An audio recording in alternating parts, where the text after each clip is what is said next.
तो क्या देश का समूचा विपक्ष अमित शाह की घेराबंदी कर रहा है?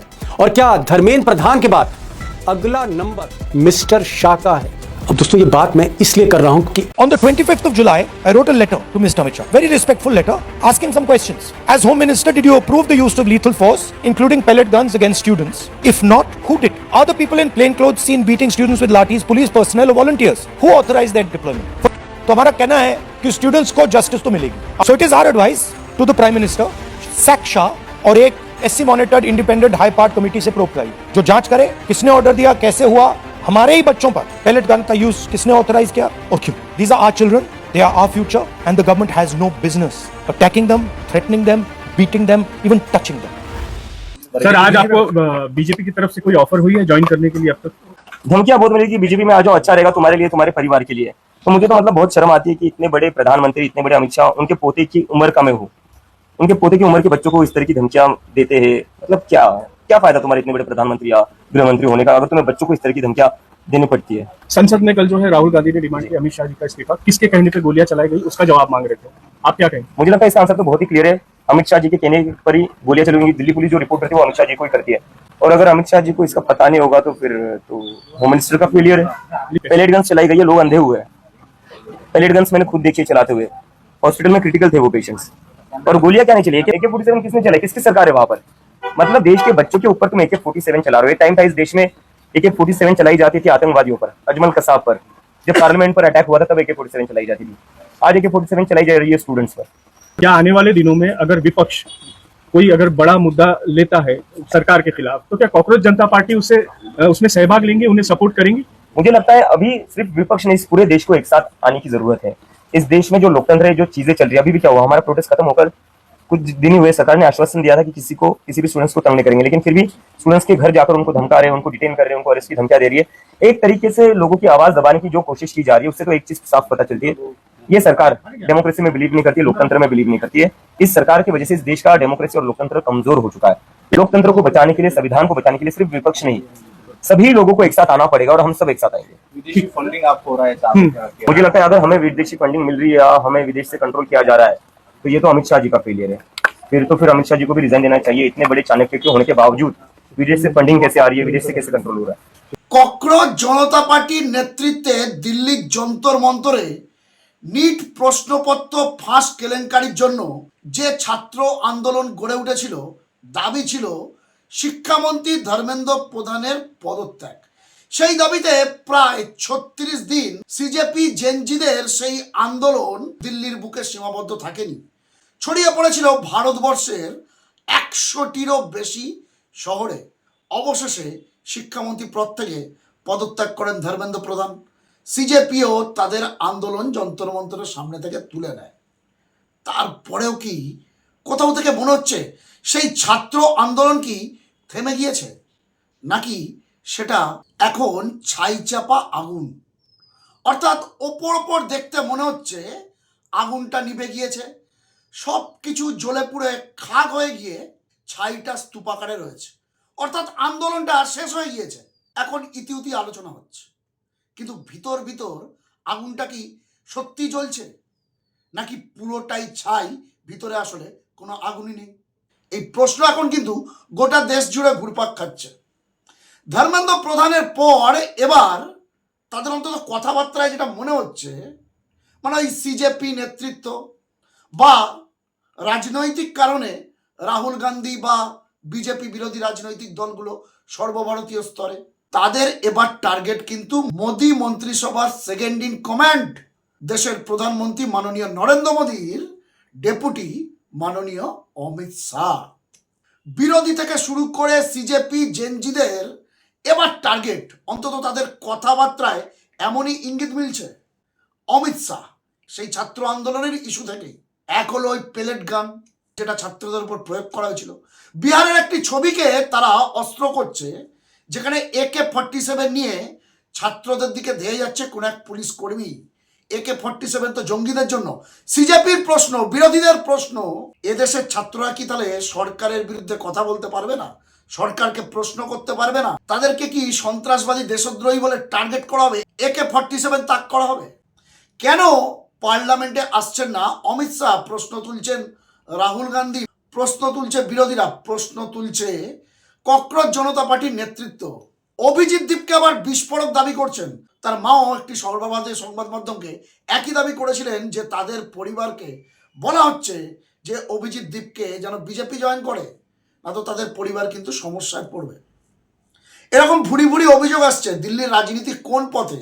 নিট কেলেঙ্কারির পর ছাত্রদের আন্দোলনে পিছু হটে যখন কেন্দ্রীয় শিক্ষামন্ত্রী ধর্মেন্দ্র প্রধান পদত্যাগ করলেন, তারপরেও কেন আগুনের স্তূপের মতো হয়ে আছে সিজেপি, জেনজি এবং ছাত্ররা? বোঝা যাচ্ছে না দিল্লি যন্তর মন্তরের সামনে। কিন্তু নিশ্চয়ই কোনো খবর আছে কেন্দ্রীয় সরকারের কাছে, কেন্দ্রের গোয়েন্দা সংস্থার কাছে নিশ্চয়ই খবর আছে। আবারও ছাত্র আন্দোলনের আগ্নেয়গিরির অগ্নুৎপাত শুরু হতে পারে।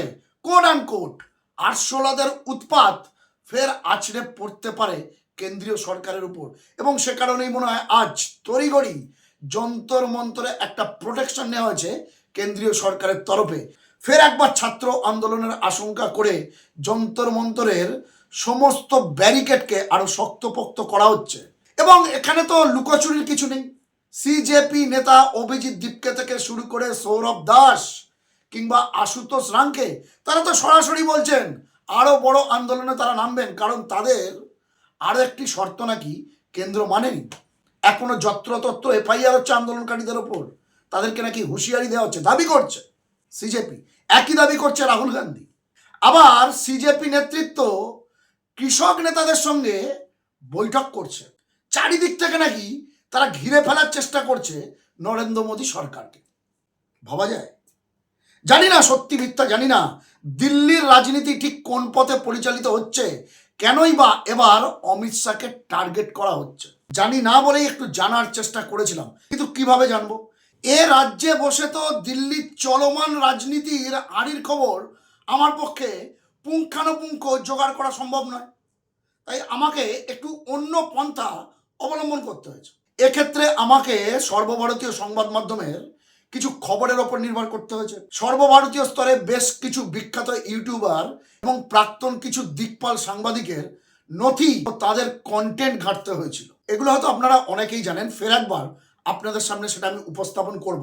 তবে যেহেতু এটা দিল্লির রাজনীতির খবর, দিল্লির রাজনীতির হাড়ির খবর, যেটা এখানে বসে আমার পক্ষে একেবারে তুলে আনা সম্ভব না, তাই সর্বভারতীয় স্তরের বিখ্যাত কিছু সাংবাদিক, বিখ্যাত কিছু ইউটিউবার, সর্বভারতীয় স্তরের বিখ্যাত কিছু সংবাদ মাধ্যম এবং বিরোধীদের বক্তব্যের ভিডিও ফুটেজ বা তথ্য আমাকে সেই সব জায়গা থেকে সংগ্রহ করতে হয়েছে, যেগুলো আপনাদের সামনে আমি এই প্রতিবেদনেই তুলে ধরবো। এবং সেখান থেকে আমরা বোঝার চেষ্টা করব ধর্মেন্দ্র প্রধানের পদত্যাগের পর কি ছাত্র আন্দোলন কি শেষ হলো, নাকি শেষ হয়েও আবার শুরু হওয়ার একটা প্রক্রিয়া চালু হলো। কারণ তাদের টার্গেট এবার নাকি অমিত শাহ, কেন্দ্রীয় স্বরাষ্ট্রমন্ত্রী। এ বিষয়ে আমি অনেক ইউটিউবার, অনেক সংবাদ মাধ্যমের খবর দেখেছি সর্বভারতীয় স্তরে। আমি বিখ্যাত সাংবাদিক এবং বর্তমানে ইউটিউবার দীপক শর্মার একটি বিশ্লেষণ তার নিজের চ্যানেলের আপনাদের সামনে তুলে ধরব। আপনারাও দেখুন, আমিও দেখি, এবং আমরা বোঝার চেষ্টা করি ধর্মেন্দ্র প্রধানের পর এবার কি সিজেপি, জেনজি এবং বিরোধীদের টার্গেট অমিত শাহ। আচ্ছা, কোথাও থেকে কি এই সিজেপি, তারা এই অরাজনৈতিক সংগঠন বা জেনজি, তাদের সঙ্গে কি বিরোধী দল, বিশেষ করে কংগ্রেস বা রাহুল গান্ধী অথবা আম আদমি পার্টির গোপনে গোপনে কোনো যোগাযোগ আছে? কারণ যে ভিডিও, যে বক্তব্য সামনে আসছে একদম ওপেন ফোরামে, কোনো লুকোচুরির বালাই নেই। ধর্মেন্দ্র প্রধানের পর এবার অমিত শাহ ইস্যুতে সিজেপি, জেনজিদের সঙ্গে রাহুল গান্ধী, অরবিন্দ কেজরিওয়ালদের দাবি, অভিযোগ একেবারে মিলে সুর মেরা তুমহারা। এ প্রশ্ন কিন্তু উঠছে, কারণ বিরোধীদের কণ্ঠস্বর আর আরশোলাদের কণ্ঠস্বর, মানে ওই সিজেপি নেতৃত্বের যে দাবি বা অভিযোগ, সেগুলো কোথাও গিয়ে না দুয়ে দুয়ে চার হয়ে যাচ্ছে। চলুন আমরা দেখি বিখ্যাত ইউটিউবার এবং সাংবাদিক দীপক শর্মার একটি স্পেশাল প্রতিবেদন, যেটা দেখলে আমি আপনি অন্তত কিছুটা আন্দাজ করতে পারবো আসলে রাজধানীর রাজনীতিতে হচ্ছেটা কি। আসলে সিজেপি, জেনজি কিংবা বিরোধীদের পরের টার্গেट अमित शाह की ना। चलून देखिए दोस्तों, क्या देश का समूचा विपक्ष अमित शाह की घेराबंदी कर रहा है? और क्या धर्मेंद्र प्रधान के बाद अगला नंबर मिस्टर शाह का है?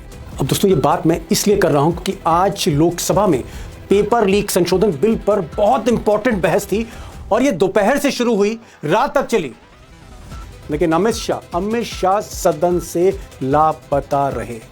अब ऐसा अमित शाह ने क्यों किया, इसके पीछे जो बड़ा कारण है, पहले ये तस्वीर देखिए, आज सदन की है, जहां पर आप देखेंगे कि आगे की जो सत्ता पक्ष, जहां पर सरकार बैठती, जिसे ट्रेजरी बेंच कहते हैं, पहली पंक्ति, जहां मोदी बैठते हैं, राजनाथ सिंह बैठते हैं, अमित शाह बैठते हैं, ये जो पहली पंक्ति आपको दिख रही है आगे की सीट पर, आपको राजनाथ सिंह तो दिख रहे हैं, पीछे की पंक्ति में कई मंत्री दिख रहे हैं, लेकिन बगल की जो सीट है वो अमित शाह की है और वहां अमित शाह नहीं है। अब ऐसा नहीं था कि अमित शाह दिल्ली से बाहर हैं या अपने दफ्तर में बैठे, वो संसद परिसर में थे, सदन में आने की हिम्मत नहीं कर रहे थे, और संसद परिसर में थे इसके सबूत आप एएनआई का ये विजुअल देखिए, जहां सुबह की मीटिंग में वो मोदी को लेकर आ रहे हैं, साथ में आपको अमित शाह दिख रहे हैं। तो अमित शाह परिसर में थे, कैंपस में थे, सदन में आने की हिम्मत नहीं कर रहे थे, सदन से कतरा रहे थे। अमित शाह ही मोर्चा संभालते हैं, और अमित शाह जब नहीं आए, अकेले राजनाथ सिंह पहली पंक्ति में बैठे थे, तो जगह भरने के लिए फिर वहां मनोहर लाल खट्टर बैठे, बगल में किरण रिजिजू एक और कैबिनेट मिनिस्टर वो बैठे, कि ताकि ऐसा ना लगे कि आगे की सीट खाली है। अब सच्चाई यह है कि पूरी संसद, आप लोग सोचते होंगे कि ओम बिरला स्पीकर जो है वही चलाते हैं, या फिर राज्यसभा में जो चेयरमैन है वो चलाते हैं। सच्चाई है, अंदर की बात यह है कि अमित शाह ही सारा कुछ कंट्रोल करते हैं, और इसी ये ताकत अमित शाह की है, और अमित शाह ही हर मोर्चे पर, हर बड़ी बहस पर, हर बड़े बिल पर अकेले ही सदन में मोर्चा संभालते हैं। आप कोई भी तस्वीर देख लीजिए, मोदी नहीं है तो भी अमित शाह आपको दिखेंगे, लेकिन आज शाह साहब भी लापता हो गए। ये खबर बड़ी है और कारण भी बड़ा है। अब दोस्तों, आज की जो बहस थी बड़ी इंपॉर्टेंट थी, पेपर लीक पर थी, और उस पर चर्चा होती रही, आंदोलन में किस तरह से लाठीचार्ज हुआ, किस तरह से अत्याचार हुआ, और सारे छात्र आज लोकसभा की इस कार्रवाई को देख रहे थे, और विपक्ष ने भी मौका नहीं छोड़ा, मौका नहीं बल्कि कोई कसर नहीं छोड़ी, क्योंकि हर पार्टी विपक्ष की, हर नेता एक पर ही हमला बोल रहा था, अमित शाह पर। और इसकी शुरुआत कांग्रेस की तरफ से गौरव गगोई ने की, जहां एक के बाद एक तीर अमित शाह पर लग रहे थे। किसने आदेश दिया? वो आदेश कहां से आया कि पैलेट गन का इस्तेमाल हो? किसने आदेश दिया? किसने आदेश दिया कि आंसू गैस का इस्तेमाल हो?